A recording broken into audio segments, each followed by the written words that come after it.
Alors, je voulais vous parler de cette expérience parce qu'il y a plusieurs personnes qui m'ont demandé de raconter un peu mon histoire, chose que je n'ai pas vraiment fait. Effectivement, je l'ai fait dans un livre qui s'appelle La danse de la conscience et qui a été un point d'amarrage pour ne pas tomber folle, mais je vous raconterai.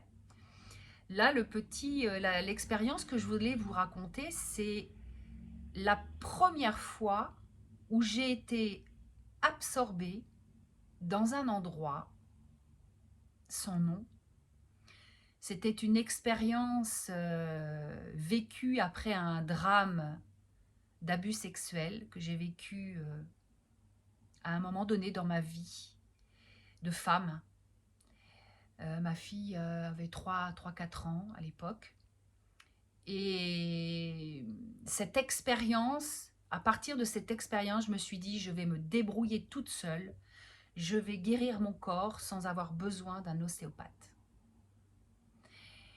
Et là, je m'allonge par terre, je, je me fais une relaxation. Et à l'époque, j'avais appris le Reiki, mais en me branchant vraiment sur l'amour et non plus sur ces symboles que je comprenais rien. Et je me disais, tiens, c'est bizarre d'être ces symboles, à quoi ils sont rattachés. Enfin bon, j'avais eu quelque chose et donc je m'étais branchée, je m'étais connectée à mon corps pour me faire un soin parce que j'avais vraiment des problèmes de bassin.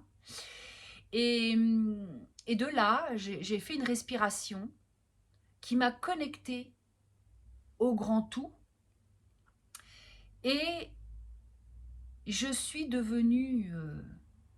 j'étais dans cet espace. Il y avait cette présence, pas Nathalie. Hein. Je ne parle pas de Nathalie. Nathalie, elle n'existait pas à ce moment-là. Euh, et il y avait cette présence lumineuse.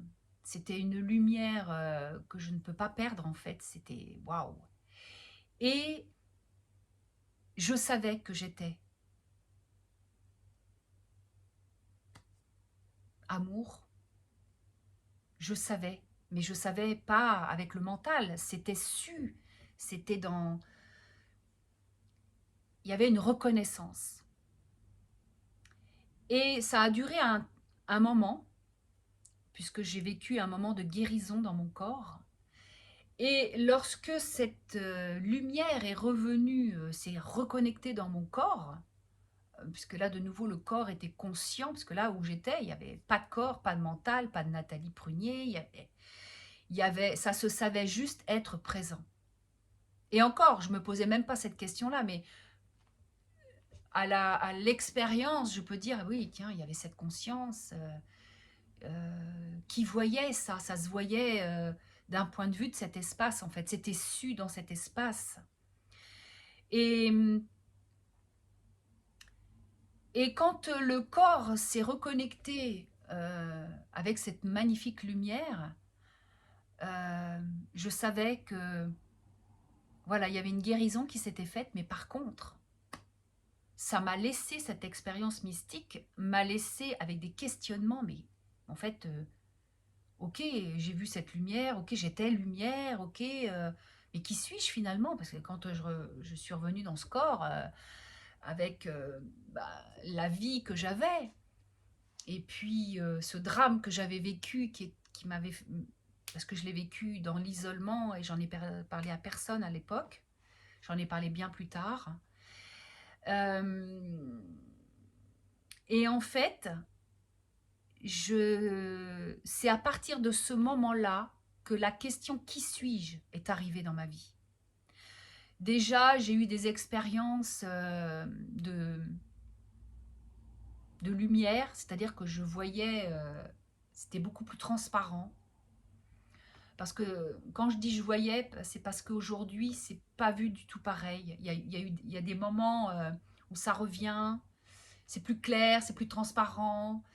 Mais par contre, ce qui a été laissé comme empreinte, la perception, m'a amené dans la recherche. C'est de cela qui m'a amené, c'est ça qui m'a amené dans la recherche de, euh, de qui suis-je? Qui suis-je en fait? C'est quoi? C'est quoi ce que j'ai vécu?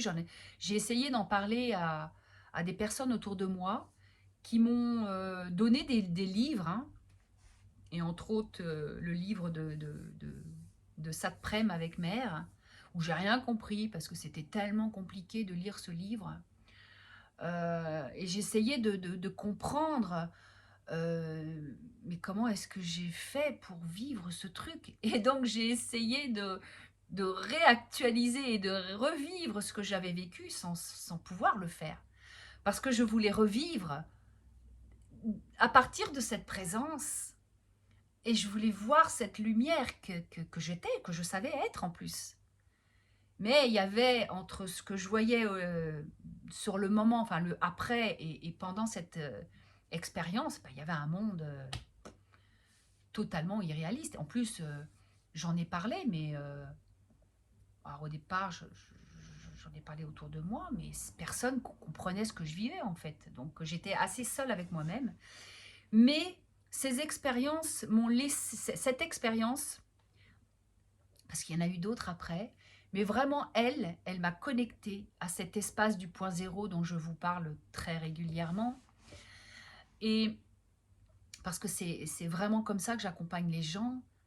Ce point zéro, il est vraiment le, il est vraiment cet espace où tout s'éteint. Tout s'éteint dans cet espace. Et c'est pour ça que j'aime accompagner ceux qui viennent en consultation et aussi dans mes retraites silencieuses ou dans les ateliers en présentiel que je fais. Parce que pour moi, cette connexion au cœur, cette connexion au silence, cette connexion à l'être, elle est ce qu'il y a de plus facile. Il n'y a plus besoin de psychologie, il n'y a plus besoin de compréhension. Il y a juste besoin de se laisser guider dans cet espace pour le vivre. Parce que je peux vous raconter plein de morceaux de ma vie et je trouve ça génial parce que ça permet aussi de, peut-être à certaines personnes qui vivent des choses, des éveils incompréhensibles, parce qu'honnêtement, il faut quand même s'accrocher. Euh, ces trucs-là, je vous parlerai de plusieurs expériences, mais honnêtement, on pourrait nous prendre pour des tarés, quoi. Pourquoi? Parce que c'est irréaliste. Et puis en plus, il n'y a pas de mots pour expliquer le truc. Il faut essayer de trouver des mots, mais c'est compliqué d'expliquer le point zéro. Parce que on ne peut qu'en faire l'expérience. Voilà. Et c'est beau. Toutes les expériences que chacun peut vivre, ce sont des expériences. Et puis après, cette expérience, elle vous amène un savoir, une connaissance de OK. Alors la difficulté après, c'est le mental, parce que les conditionnements sont encore là, l'incompréhension, parce que bon, on vit, on n'a pas de mode d'emploi avec ce corps, on ne sait pas. Moi, j'ai des parents qui n'étaient pas du tout dans cette recherche de qui suis-je, avec des questions existentielles qui me sont vraiment très propres.